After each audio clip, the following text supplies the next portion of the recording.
sales, and I just did a book review.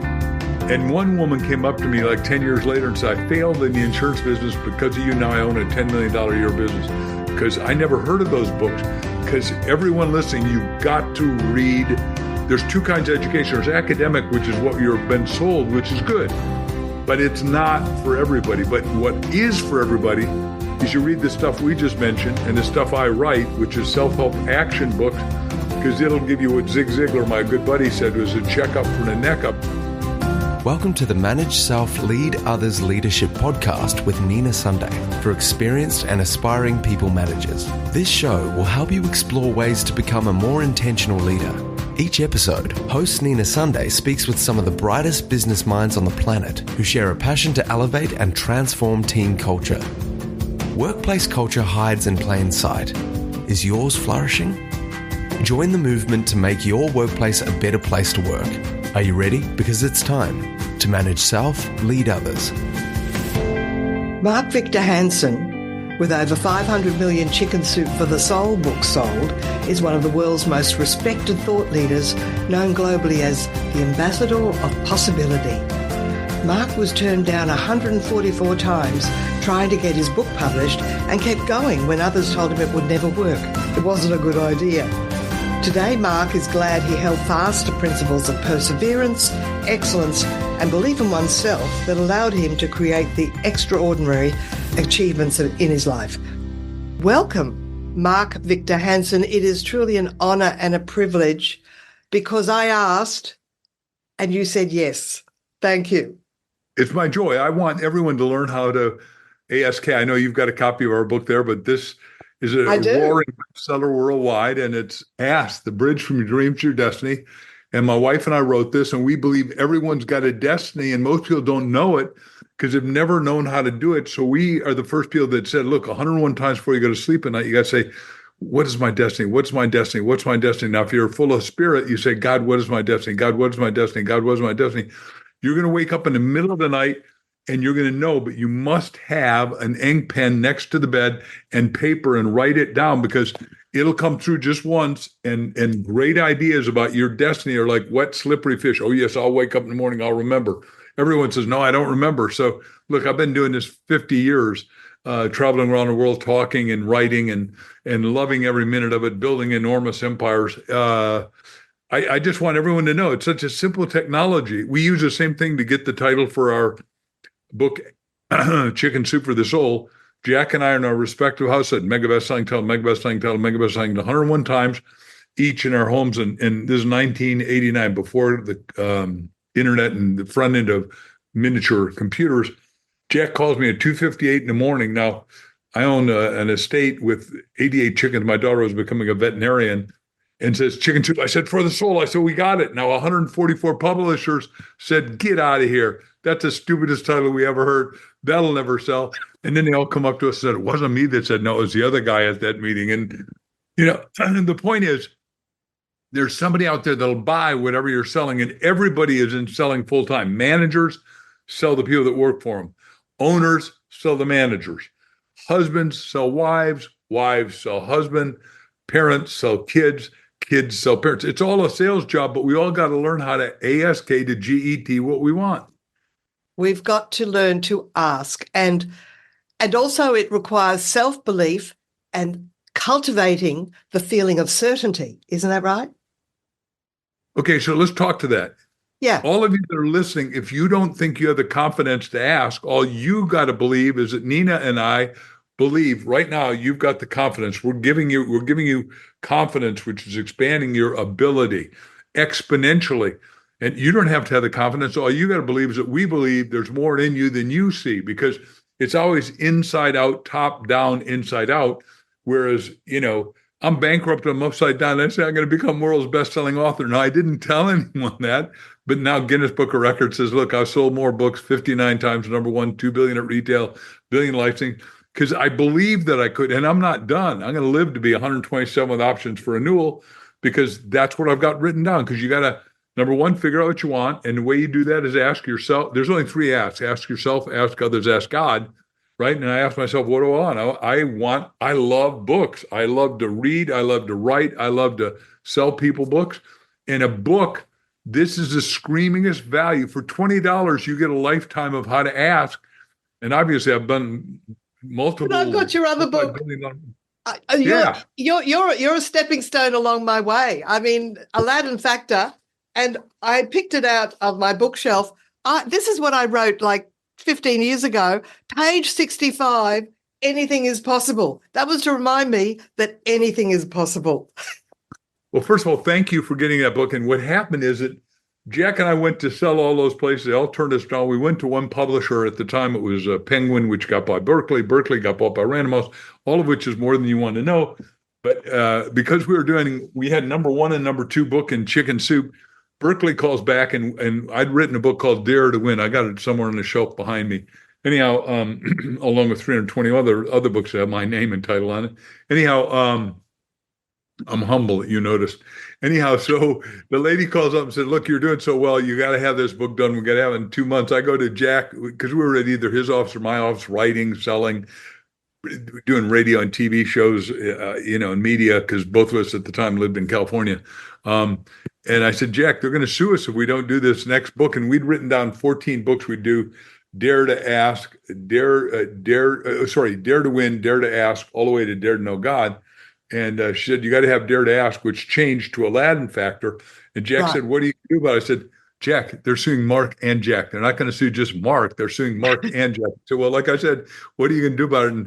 And you read the Aladdin Factor, which is a predecessor to Ask. And we sold like 3.6 million like that. It just went crazy because nobody teaches how to ask. Now you say, well, wait a second. The Bible says, ask and you shall receive. Everybody knows that, but they don't know how to do it. There's no way, nobody until Crystal and Mark came along to delineate it and said, hey, look, this is a master class in asking. And we're saying, hey, look, everyone, I think this would work from Australia or anywhere in the world. You just go to your cell phone and you go to messages and you type in 21,000. Yes. And then when it pops up, write ASK, and you're going to get a bunch of free gifts from us because we'll teach you how to be, quote unquote, a master asker. So 21,000, type in ask. And Crystal and I have made all this stuff for you because we want everyone to master asking, from the littlest kid, which, as I told you, I got 6 grandkids, not great grandkids yet, grandkids, and all of them have mastered asking. Our 12-year-old is president of his student body. I said, what do you want to be? And he said, Grampy, that's my name for him. Name?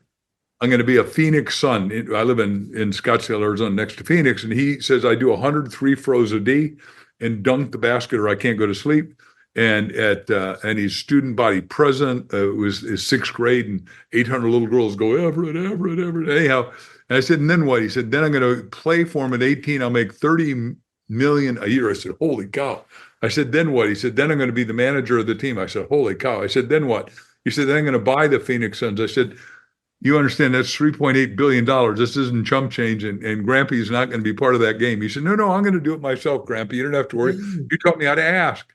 Jay. So you say, does asking can work at a level of the kids as long, Nina, as the parents don't inadvertently squish them, say, quit asking so many questions, or the teacher says, I'll tell you what's important. You shut up. Can I tell you one of the favorite sayings of my mother, which I was able to get over? Don't get excited. You might get disappointed. How is that going to? That's not where you are today. Because I realized exudes asking. President. You know what? I'm a super optimist, probably because my mother was a super negativist. That's good, because I don't believe in half glass, half full, or half empty. I believe my glass is supposed to overflow. Yeah. The big guy said, my cup runneth over. Well, your cup's supposed to overrun with happiness, joy, fulfillment, peace, success, and the fun we're having in this show. Absolutely. And I saw you speak recently on the C-Suite Network, of which I'm a member and in the Thought Council. And in my head, I went, would I be so bold as to ask Mark Victor Hansen? And then when our mutual friend Laban said, who's your best dream guest? I said, without a hesitation, Mark Victor Hansen. And he got straight on video on his phone and sent you that video message. So thank you for saying yes so promptly. It was a big thrill for me. Well, by the way, Because I started asking as a little kid at 9 years old, my parents had no money, none, zero, nada. I had to buy my own clothes, which I still do. and I'm thankful. They loved my brothers and me. I've got four brothers, but they just didn't know how to do what I do. And luckily I learned how to ask, and my life has been, yes, I've had ups and downs, and yes, all that's true. We all have three incontestables, I think. Number one, we're all going to have pain. Nobody gets out. Number two, we're all going to have adversity. And number three, we're going to have suffering.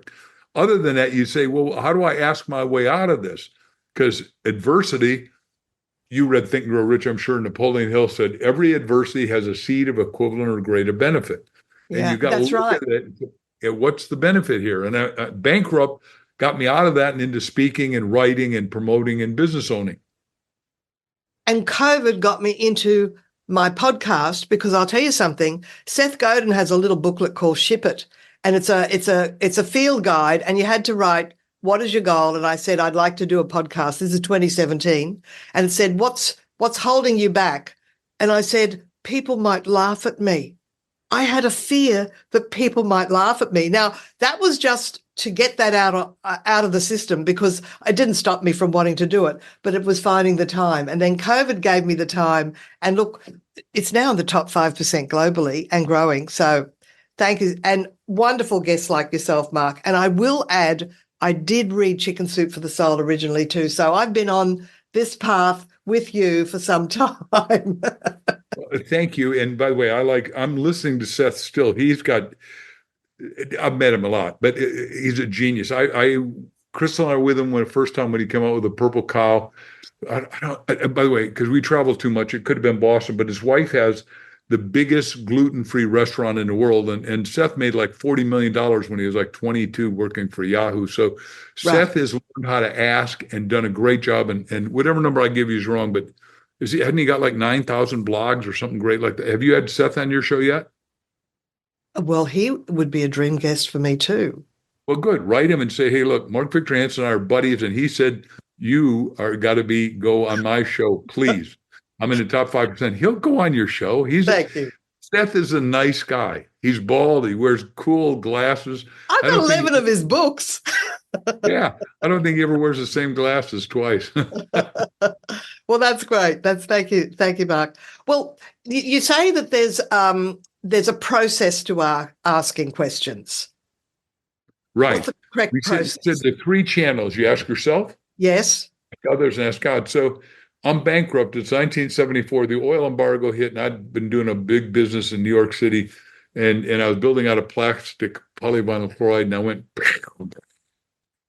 for 6 months. I'm sleeping out in front of another guy's room in a sleeping bag in Hicksville, Long Island, New York. So you can imagine things are not good. And I say, okay, God, help me. What is my destiny? And I didn't know the 101 things to get rid of all the noise and the barking dogs and the kids and all that. So I said, what does he want me to do? God does the opposite. He said, what do you want to do? I said, I want to speak. I want to talk to people that care about things that matter, that would make a life transformative difference. He said, okay, go do it. I go down to my roommates. It's almost an unbelievable story. It's so magical. This works. 3 roommates, we're having breakfast. I say, hey, any of you guys know somebody young, not bald like I am, not a cotton top with white hair, not a Broadway actor. We're in New York, and not a celebrity or a medical doctor or a lawyer, just a person that I can relate to that's young, hopefully. Said, yeah. Here's my ticket. Take my ticket. This guy is talking to everybody in real estate. The guy was in real estate. His name was John. I fly out there in my $400 pitted window, permanently air-conditioned Volkswagen. Bankruptcy courts in New York at that time took everything, clothes, everything. They sell your mirror, your bed, you name it. They sell it. Oh, Lord. Yeah, no. It was like debtor's prison in the prehistoric days. Yes. Not good. Not. By the way, anyhow. So, thank God they had bankruptcy courts. In any case, I go out and hear this guy, and he's wowing 500 people that are they're despondent, disconsolate, desolate, upset, angry because the interest rate's 18%, so real estate's not selling. So, Chip, I know the next thing I'm going to say is hard to believe, but this is before microphones. So he was shouting at 500 people, and now it's the end of 3 hours, and he did a great job. He wowed them, he uplifted them, he in my mind, his talk was immortal. It just is so perfected, but he's now whispering like this. I don't know, and if you can't hear me when I'm mimicking, just tell me. But I go up to him, I say, Chip, Mark Victor Hansen, I would like to take your lunch. He said, "Well, I'm good." I said, I want to do what you're doing. He said, no, I'm good. This is a hard, ugly business. You don't want to do this. Go get a real job. I said, no, let me buy your lunch and you just tell me how to do it, and I'll make it work. Don't worry about me. I'm a survivor. Long story short, he said, I own the 5 boroughs of New York in real estate. Do not come in here. Now, he trained me and he trained Barbara Corcoran, who's a billionaire on Shark Tank, right? And it's just sort of exciting. Yes. But I said, what market do I want? He said, life insurance is the bottomless pit for motivation. Now, I didn't own any life insurance. I didn't know what a premium was, which means that's what you pay with. I didn't know what a CLU was. It was Chartered Life Underwriter, means cunning, lonely, and unhappy is our joke. Oh, okay. I knew zip. I said, okay. He said, call on 10 people and say, I'm a professional speaker. I teach prospecting, presenting good work opportunities, clubs. I didn't know any of that yet. I go out and call on 10 people. The 10th guy, Nina, a lovely guy that weighed 450 pounds, naked with his ink pen half empty, at 6:30 at night. I parked my car 2 blocks away because I was so embarrassed with that little beat up Volkswagen. And this guy had a big Cadillac out in front of his office. I go in and nobody's at the desk. I said, well, I'll just go to the manager's office. I go back. We befriended each other like that. We're done talking. And then Chip said, go under market, charge $25 a talk for 4 talks, prospecting, presenting, good work habits, closing, and ask for the check. Say, and the guy's name was Tony, and he goes by Big Tony. I said, Big Tony, do you want to cut the check or have your secretary cut it? I knew she wasn't there. He said, I'm a big boy, Mark. I can cut it. I said, good.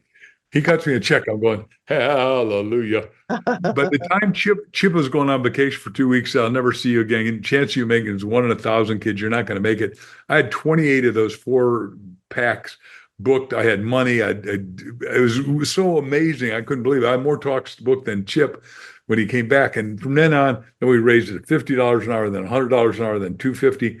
Because I promised I'd teach them how to increase by 10%. And the first time I went in, I had nothing to teach except I read all these positive books like, Think and Grow Rich and The Magic of Believing and the Richest Man in Babylon. Yeah, and Og Mandino's Greatest Salesman. I just did a book review. And one woman came up to me like 10 years later and said, I failed in the insurance business because of you. Now I own a $10 million a year business. Because I never heard of those books. Because everyone listening, you got to read. There's 2 kinds of education. There's academic, which is what you've been sold, which is good.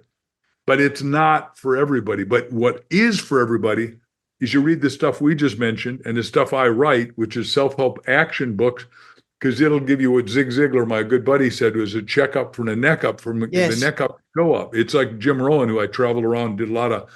Let's pause for a moment while I tell you about our podcast partners. Firstly, as certain as we need oxygen, a leader needs a guide to grow our mindset as well as our skill set. Dan Silberberg's Leader Council, starting soon, puts 12 to 15 people into a cohort who work together with accountability partners for the duration, whether 12 months or 6 months. Who is this Leader Council for? Firstly, if you are in a C-suite role in a company with $100 to $500 million turnover, then your organization has enough diversity with pricing power, distribution channels, a finance department, marketing, and sales. This is for you. Go to Dan Silberberg's website, Entelechy.ai, that's ENTELECHY, or find Dan on LinkedIn to request a conversation and mention my name, Nina Sunday. Second option to work with Dan if you're an entrepreneur, founder, owner, CEO with a company with $8 to $50 million turnover, Dan leads a Leader Council for this cohort as well. Secondly, one of my favorite business advice is use OPM, other people's money. Risk their money, not yours. If you want to trade in the futures markets, you can do a course and take a test. If you pass the test, you can use Apex Trader Funding's money, risk their money on the stock market. And if you are successful at it, they pay you commissions for doing that.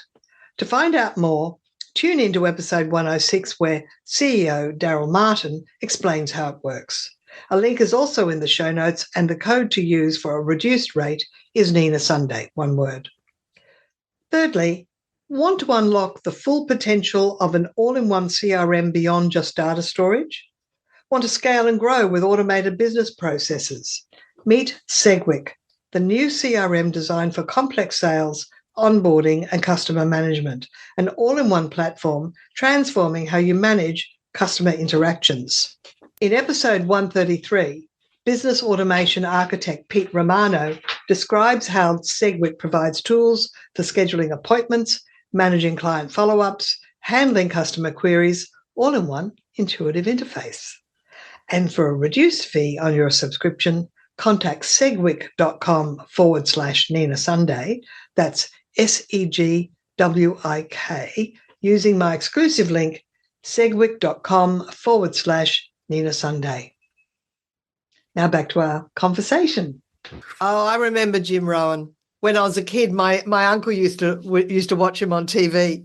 Oh, yeah. By the way, we were on the same TV channel, the People's Network. So, and Jim and I did a lot of seminars together. And Jim said, you got to work harder on yourself than you do in your job. And it was such a great line. And that means you got to read at least 10 pages a day. 10 pages. And if you got kids, get them to read 10 pages a day and have a family read in. And like with my grandkids, we have a grandkid every month stay the weekend with us, because we want them to learn the best of the best from Mimi. That's why my wife goes to the kids and Grampy. And we take them to hurrahs and say, look, you can buy anything you want. I'll pay for the books within limits, of course, but you got to read 10 minutes and we're going to have a reading time. And then you're going to tell me what you read. And we really go over it, and they are, they're so excited to teach all this stuff. Isn't that cool? I really wish more managers would encourage their team members to read a little something of a good book and share it at a team meeting. And honestly, why not just invest in, if you've got 10 team members, invest in 10 interesting books, including these check up from the neck up books, right? But also books on leadership and team membership, that sort of thing. And just start sharing ideas, because most people, if you're not reading, it's the blind leading the blind. You don't have a reservoir of wisdom to draw upon. Exactly. In leadership, I'm a Horatio Alger Award winner, which means I came from rags to riches, and I'm excessively philanthropic, which I got to say about my peers, or like 500 of us alive. But in my class was Dr. John Maxwell, who is arguably a good friend, but is arguably the best leadership teacher. And John teaches that leadership is influence. Now, all of us are here to be of influence. And you say, well, is that in the Bible? Yeah, Psalm 72, Solomon said it clear. You're here to be an influencer of influencers. And that's what you were scared of, is what if they laugh at me? Well, the joke from Robin Williams that fits, I'm going way back to the beginning, is I'm not laughing at you, Nina, I'm laughing near you. Well, that's great. And in the blind leading the blind, let's talk to that. In our book, can I just do one story out of Ask? Please do. Well, I was going to ask you about a couple that I read, about Weiland and people like that, but tell us your story. Your favorite. Well, Weiland's one of my best friends. We go diving literally around the world. I'm on his board of directors coming up here in November. Some people are going to be listening to this after, but we're making this.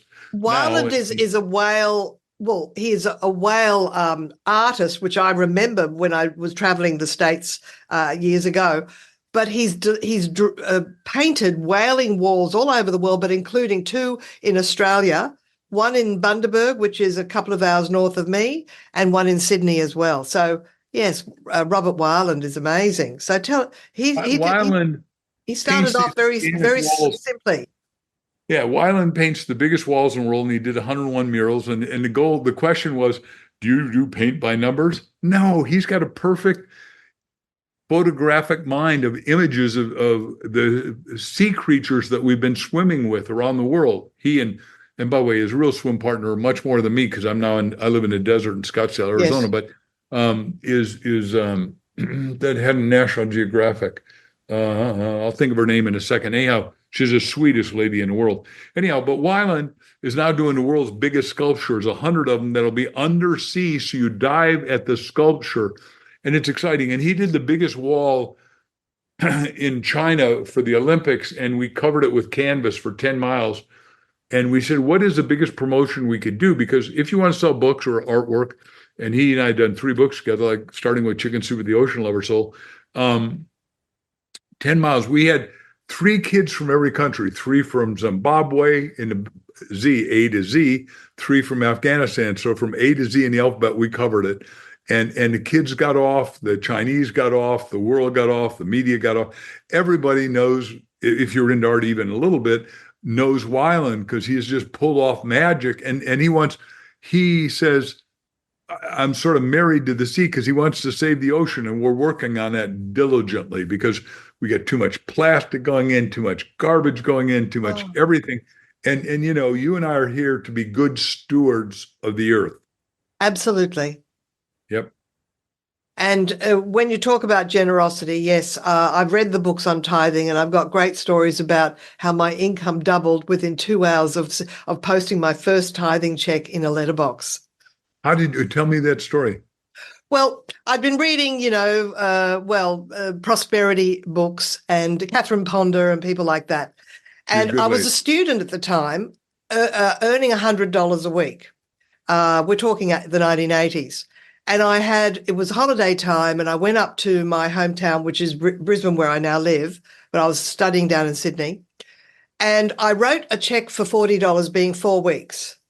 But I went, but I might need the money, so I'll just keep it in the envelope with the stamp on it and wait and see if I need the money. So anyway, I got back to the airport to go back home, and I went, I don't need the money. I'm here. And so I posted the check in the airport letterbox. When I got to the other end, it was only an hour and a half flight. Someone was at the baggage and recognized me and said, "Oh, hello, Nina. And then, would you like a lift to your door?" So I saved the taxi fare. And then I had a phone call an hour and a half later. Now, in those days, I was teaching speed reading part-time as well. And the owner of speed reading said, "Our CEO is unavailable for some time. Would you be willing to look after the office? It'll only be about 10 hours a week, and we'll give you $100 a week." I doubled my income within 2 hours. And that went on for a year. And by the way, I did write a book called The Miracle of Tithing, and people say, "What's a miracle of tithing?" Well, the businessmen say, "What's a miracle of tithing?" And I said, "You haven't been tithed enough lately." I say there's 5 parts to it. First of all, you got to tithe your thinking. That's what everybody forgets. Yeah. Then you tithe your time. Then you tithe your talent. Then you tithe your treasures, your money. Yes. But the way it all works is you got to tithe your thankfulness first. All T's. Oh, thinking, yes. Time, talent, treasures, and thinking. Be thankful. I give thanks. This returns to me. Thank you, thank you, thank you. I said that as I put the envelope in the post box. Yeah, it's got to be. It's gratitude. It's got to be gratitude. Look, there are so many wonderful stories in the book. What's another one you were going to tell me? I think there was Dr. John Goddard who talks about creating a victory list, which ties in with creating a bucket list. And these are things that you suggest people do. Dr. John Goddard, now he was the top anthropologist. He's the real story for Indiana Jones, if you didn't know it. He's the original. Right. John Goddard, when he was 15 years old, was addicted to reading National Geographic. His parents had no money, never expected to be able to do anything. And John Goddard said, "Well, I just read in somebody's book, it wasn't mine because he was way older than me, but it wrote that you could write a goal. You set a goal and you get a goal is the way I teach it, but I don't remember what John said. But the point is that he understood that you got to figure out what you want, ask, put it in writing. That's spiritual law. It's not Mark's law. It says, write a thing, make it clear, it'll be established on you. You got to visualize, you got to see it before you can have it. Visualizing is realizing is a whole book I wrote. And then you got to have a team to get your dream called a mastermind. 2 or more together form a third new invisible mind that goes out and accomplishes the good you desire. So Goddard wrote down at age 15, 127 impossible goals that he wanted to do. Right. How to dive. He wanted to fly the world's fastest planes. He wanted to climb all the highest mountains. And he and I climbed a lot of mountains together. I've climbed a lot of mountains with John when he was alive, and his wife Carol, and my wife. And he was just an amazing guy. But he did all those things. And what he and I taught was you hit one of your goals. I got the milk. I got the bug. And you no. You got to write down victory next to it in the highest color of God, purple, because when you set a goal, you get a goal, and everyone's life pulsates. It goes up and down. Yes. Everybody's life isn't straight up. And John Maxwell says everything good is above you. So it's going to be a climb. It's going to be a stretch. It's going to be work. And that is true. But John Goddard set all those goals and did them. And I would go to his house up in above LA. I won't use the city because it won't mean anything to somebody in Australia. But his house was loaded with artifacts because he was supposed to die when, he's the only guy that went down the whole river in Africa and obviously the Mississippi River in America. And he went to Australia a lot, and he met all the Aboriginals and walked around barefoot and did his, what you guys call it walkabout, right? Am I yes, indeed. Right? Yes. Yeah. So he as a real live, thriving anthropologist, he wanted to do everything there was to do. And he said most people write no goals. And one of his goals was to learn at least 10 good new vocabulary words a day. And it was interesting because he got tested, Dr. Canfield, my writing partner, and I all got tested by Harvard. And all of us had gigantic vocabularies of over 150,000 words. And most people's thinking, this is a judgment, is anemic because they don't have enough words. Now, if you read 10 pages a day, your vocabulary is going to expand. Your vocabulary. Reading class like you taught or teach. I still teach, yes. Yeah. No, everybody, you got to take it. I mean, I took speed reading in high school and went from 250 words a minute to 4,000 words a minute. And people say, well, how do you read it? My wife always says, how do you retain all that stuff? And obviously, one of the cheapest things you got to buy is a highlighter. Not only do I highlight it, but I write notes on the front of the book, the back of the book. I own the book, so I can do any dang thing. That's what I do with every book that I own. These are all notes from your book. Yeah, you can write all over those books, and it'd be fun. Yeah, see, the other people have the silly idea that you can't deface a book by putting notes in it. Marginalia is really interesting if you read someone else's book with marginalia in it. Yeah. Let me just do one. Can I step away from just yes, you can. 10 seconds here and grab this book? I'll show you something.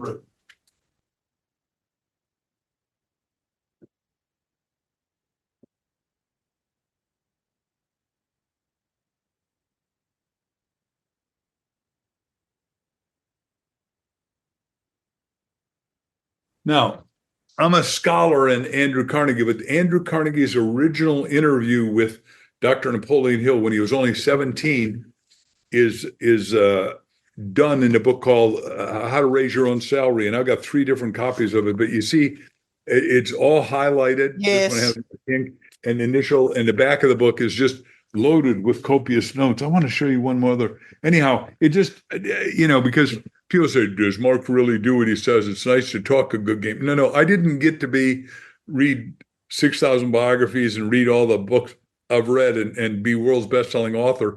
Remember, when I'm bankrupt, and I heard set a goal and get a goal or whatever, whoever said it, I've modified it and now I made it my quote. And if somebody else said exactly the same thing, I apologize. I don't mean to take from you. Sometimes you forget, but is it because I believe in full, give full accreditation to whoever says stuff. But yes. The amazing thing is I set all those goals, and I have my goal journal on my desk, and I write 10 new goals every day because you can't get a goal you don't set. And if you that's true. Yes. Ask yourself what the hell you want. No. Let me give you a money example. May I? Please do. Okay, so I'm training in the life insurance business. The world's best salesman at that time is this lovely senior guy to me, Ben Feldman, and he was out selling 1,500 of the 1,800 life insurance companies in America. Woke up every January 1st or 2nd with $4 million in residual income, made the biggest sales ever. It was on the cover of Forbes and Fortune and Time and everything. And I'm on a program with him talking to 4,000 life insurance agents. Afterwards, everybody's afraid to talk to this guy. Hell, he talks to everybody. He's not afraid of anybody. And he's if it's like some people tell me I'm intimidating, and you tell me when we're after this, I'm done this diatribe. If I'm intimidated, I don't see it because I'm Not at all. inside. You're just contributing and just giving. Yeah. So I go up to Ben Feldman. I say, Ben, can I take you to lunch? He said, are you buying? I said, yes, sir. I'm buying. He needed to have somebody buy him lunch. Anyhow, he said, look, boy, how much you making? I said, well, back then, $100,000. This is 1974 is a big amount, right? Wow. It's $400 a day, 250 work days a year equals 100,000. And the goal was everybody to make 100 grand, right? Then you're the king of the hill, Yeah. right? Because 100 grand then was like $1 million a year now. Yeah. So 50 years later. So Ben said, look, do you have kids? I said, yes, sir. He said, do you love them? I said, yes, sir. He said, the difference between 100,000 a year and $1 million a year is 1 0. I said, I'm sorry? What do you mean it's 1 0? He said, think about it. You're doing $400 a day, 250 work days. That's $1 million. That's 100,000. Add 1 0, $4,000 a day times 250 work days equals 1 million. If your kid's life depended on it, Mark, could you earn $4,000 tomorrow? I said, I would do it. I'd do anything for my kids. He said, then go do it. And I just repeated 250 times, and I did. And I started making $1 million a year because it's all concept. Yes. That's why it's so important to catch this, that you got to ask and keep asking. And it's the first story we have in a book that my wife wrote. It's called we wrote the book together, but it's called The Fable of Michaela, which now we're making it into a movie, and she's in screenwriting it right now. Right. And it's going to be free, and it's going to be bigger than Harry Potter because that's what we asked. Because you can ask yourself for anything you want. Your own wonderful imagination can't give you more than you ask for. Well, God is unlimited. You're made in the image and likeness of the infinite, so you're supposed to deal with the infinite. No, not me, man. I'm just a laundry job worker. I'm just a truck driver. I'm just a plumber. I'm just... You can discount yourself, but God never discounts you. And all I'm here to do is hold up the mirror and say, there's more in you. If you learn how to ASK, you'll GET more. But read our book or listen to it on audio. Absolutely. And if you spend a little bit of time reading anything in the quantum physics field, you'll talk, and personal reality, you'll realize that the world is really just molecules, and our thoughts can actually modify those molecules to bring what you desire into reality, like through the portal, if you like. Well, 2 or 3 things about that. First of all, my wife happens to be a lot of degrees, but epigeneticist, so we buy what you're selling. Number 2 is I just listened to you can go to YouTube and watch my videos or watch others, but I was watching a guy today in a short. I have no idea his name, but he said, look, your life is like a physical petri dish. And when you talk to the molecules, they change at a mitochondrial level. Right. So if you get rid of fear, you're going to live longer. Yes. And I thought, wow, that is like so way cool. Because I told you my goal is to live 127 with options for renewal because I got it in writing. Because the Bible says Genesis 6:3. And by the way, I did do Chicken Soup for the Soul Bible. And again, our publisher said, you'll never sell that. You can't sell the Bible. I said, good, write this note. Give me freedom to take it somewhere else. So I took it to Thomas Nelson. They sold 70,000 a week at Walmart because I got it here somewhere. We did this. We did a purple cover. Isn't that beautiful? Oh, that is lovely. And it's, brown, and we do a little story, and even my Bibles are highlighted. Which some people said, you're polluting the Bible. I said, no, we do a little story to get you into the big story. Yes, exactly. Right? Yes. Lovely. Yeah, and I want everybody to succeed and prosper, but look, the spiritual runs the mental, which runs the physical, which runs your results. That's what really, God set it up for us to figure it out. And if you really figure it out and you don't get full of fear, you won't age. If you exercise, we now know every hour of exercise, you're going to live 3 days longer. So I exercise every day. I was up at 5 o'clock. We have a place here called the Villages, which we go to, or we climb all the highest mountains here, which are more than magnificent, because you're here to be wonderfully fit, totally alive, and have a fulfilled life and living. And if I meet you, the only people that are ever bored, as you know, are people that are boring. That's right. Absolutely. and you've been with him and I've been with him, and you go, oh, I just want to listen. I had a guy today call and say, I just want to take you to lunch and listen to you. I said, I won't do that. Go do something magnificent. Write a book with us and maybe I'll listen to you. But I'm not here to waste my time with somebody that is just going to eavesdrop on interest. Go out and watch all my videos. I said, have you done that on YouTube? He said, no. I said, do that. I Yeah. said, that's as good as taking me to lunch. So we'll put in the show notes links to your YouTube videos. You did say to SMS the number 21,000. Is that right? Yeah, 21,000. Type in ASK, right? ASK, right. Yep. And that will only work in the USA, I believe. It won't work in Australia. So probably. When everybody's touring America, when you put it on your bucket list and you come to America, just do it here. Do it then. Or have one of your. By the way, I told you I didn't know if it worked in Australia because it never. I didn't plan on saying that, and all of a sudden it came to my mind. So, other than that, have some American we call ourselves Yanks. I don't know if you guys call us Yankees, but have one of your friends here do it, and then just ship it. Oh, that's perfect. I will do that. Absolutely, I know a ton of them. Mark, look, it's just been a pure joy speaking with you, and we're sort of coming to the end of our time. You do talk about the 7 roadblocks to asking in your book, and that's very useful because the ones I picked out was unworthiness is the first one you mentioned, and are people really? They get this feeling of unworthiness, perhaps from parental or teacher negative names for them, that sort of thing? Correct. We did it as 7 roadblocks to asking, and the first one is what you said is unworthiness. And all of us have some of us have all of us, and all of us got to conquer them. And the way you conquer it, life is a story, and that's what we teach. And I own a company called Mark Victor Hansen Library where we ghost write books, fiction, nonfiction, and biographies for people, and we charge them for it. But the 7 roadblocks are: number 1 is unworthiness, and we're conditioned, like you said, from childhood. Number 2 is naivete. You don't know what you don't know. 3 is doubt, and 1% doubt, you're out. So, right, people say, how do you sell more books? I said, I never doubted that I could sell books. Now, the publisher said, oh, you've blown it this time. I got teenagers, and you wrote Teenage Soul, and my teenagers buy CDs, concert tickets, and clothes.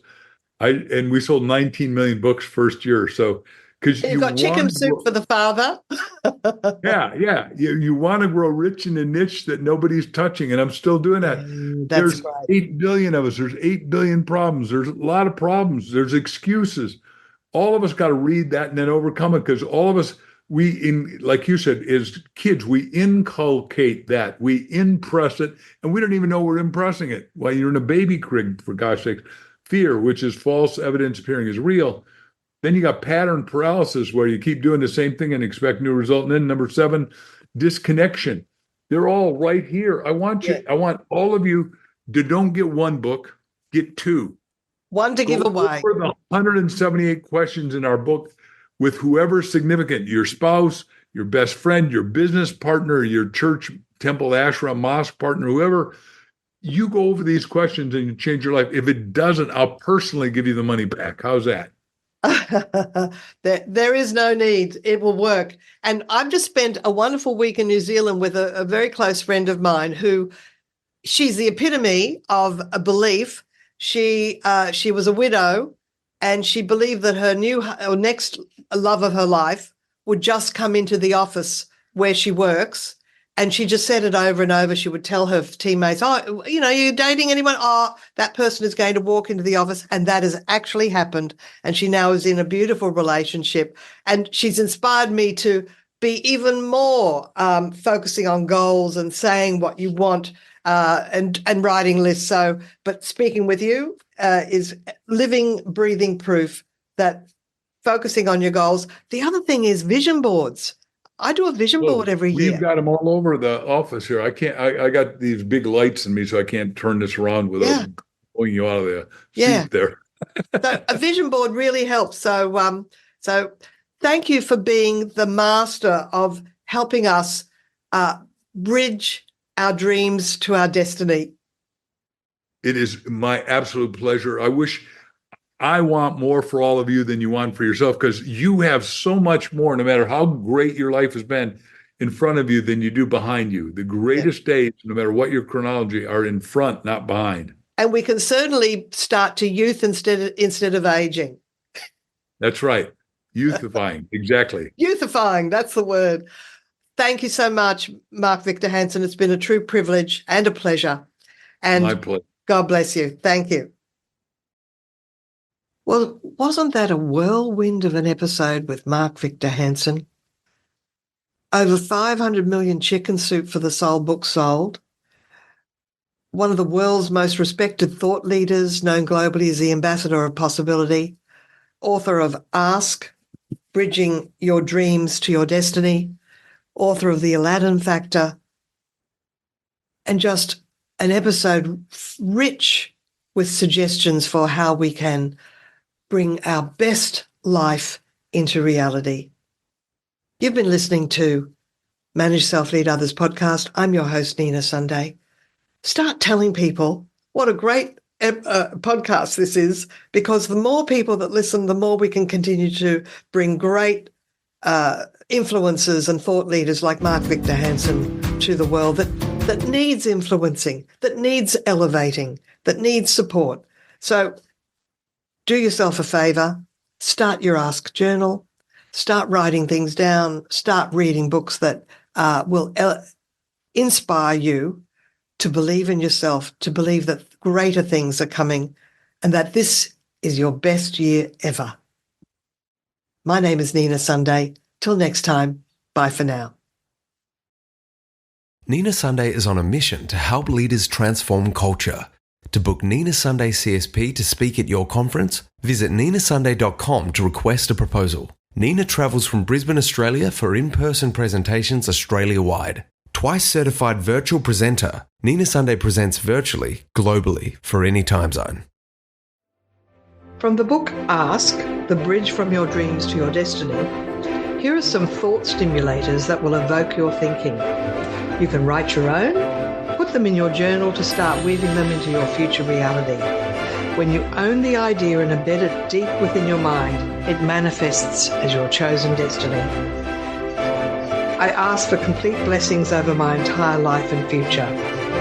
I ask for financial abundance and prosperity. I ask to make my great dreams a reality. I ask to be creative and original. I ask for great plans for my future. I ask to be delivered from lack, limitation, and shortage. I ask for forgiveness. I ask for love. I ask for joy. I ask to be happy and make others happy too. I ask for windows of opportunity. I ask for accomplishments and achievements. I ask to be a wealth builder.